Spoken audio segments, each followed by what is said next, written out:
Have you ever opened a container of blue cheese and immediately thought, why does this smell like a locker room? It's one of the strangest foods people willingly eat. The smell can be sharp, sweaty, earthy, and honestly a little alarming. Yet somehow, the moment it hits a burger, melts into pasta, or crumbles over a salad, people suddenly love it. Some even become obsessed with it.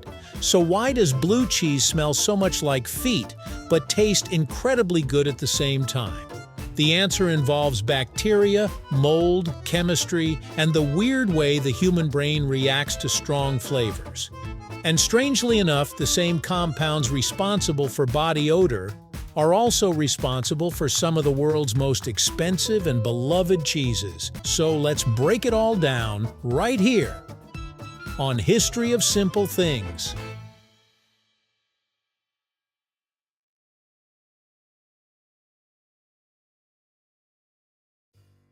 Like many famous foods, blue cheese may have been discovered completely by accident. Historians believe the earliest versions appeared thousands of years ago when cheese was stored inside cool caves. In places like France, Italy, and England, cheesemakers noticed that certain wheels developed blue or green veins inside them after aging. Instead of throwing the cheese away, people tasted it and realized something surprising. The mold created a rich, salty, complex flavor that ordinary cheese didn't have.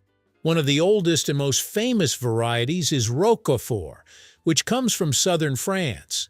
Legend says a shepherd left bread and cheese in a cave, returned later, and found mold growing all over it.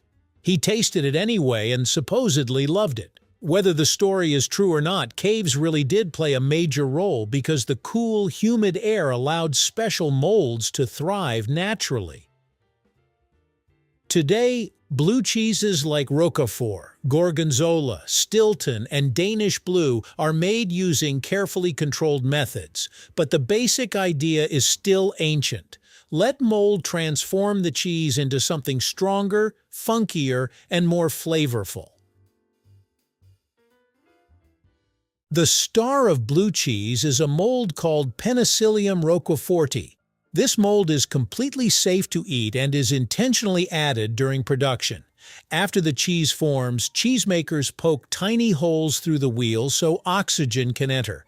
The mold needs air to grow, and those pockets create the famous blue veins. As the mold spreads, it breaks down fats and proteins inside the cheese. That process releases a huge number of flavor compounds and aroma chemicals. This is where the feet smell connection begins. One group of compounds created during aging is called ketones. Another important group is fatty acids.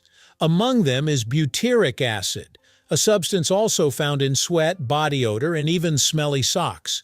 Humans are extremely sensitive to these smells, so our brains immediately recognize them. That's why blue cheese can smell shocking the first time you encounter it. Your nose detects chemicals that are chemically similar to odors produced by skin bacteria on human feet. But here's the strange part.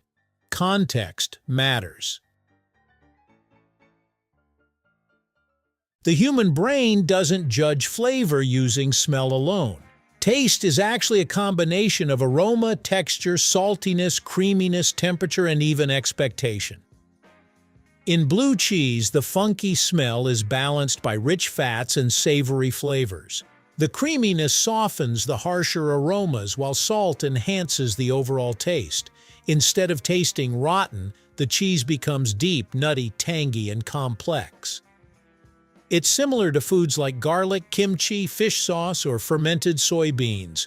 On their own, some of these smells can seem overpowering, but when combined properly, they create incredibly satisfying flavors. Scientists also think humans can develop appreciation through repeated exposure. The first taste of blue cheese might feel intense or unpleasant, but over time, many people start noticing subtler flavors beneath the funk. That's when enjoyment kicks in. It's basically the food equivalent of acquiring a taste for black coffee or strong dark chocolate. Not all cheeses are equally pungent. Mild cheeses like mozzarella or cheddar are aged differently and use different bacteria. Blue cheese undergoes much more dramatic chemical breakdown during aging. As the mold digests fats inside the cheese, it creates volatile compounds that easily float into the air. That's why the smell seems to attack your nose the moment the package opens. Some blue cheeses are also wetter and creamier, which helps aromas spread faster. Others are aged longer, giving the mold more time to create stronger flavors. Roquefort, for example, is famously sharp and salty. Gorgonzola can range from mild and creamy to spicy and powerful. Stilton tends to be rich and earthy. Each variety develops its own personality depending on milk type, aging conditions, and mold activity. Despite its strong smell, blue cheese pairs surprisingly well with sweet foods. Fruits like pears, apples, figs, and grapes help balance the salty, tangy flavor, which is why blue cheese is often served with honey, jam, or crackers on cheese boards. Nuts like walnuts and pecans also complement its creamy texture and sharp taste. Blue cheese is also popular in savory dishes. It's commonly added to burgers, steaks, salads, pasta, and buffalo wings because its rich umami flavor makes food taste deeper and more flavorful. When melted into sauces or dips, the strong smell becomes much smoother and more enjoyable. So why does blue cheese smell like feet but taste so good?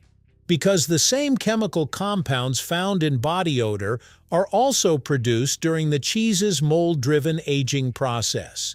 The mold breaks down fats and proteins, releasing powerful aromas that our noses instantly recognize. But once those smells combine with salt, creaminess, and rich umami flavors, the experience changes completely.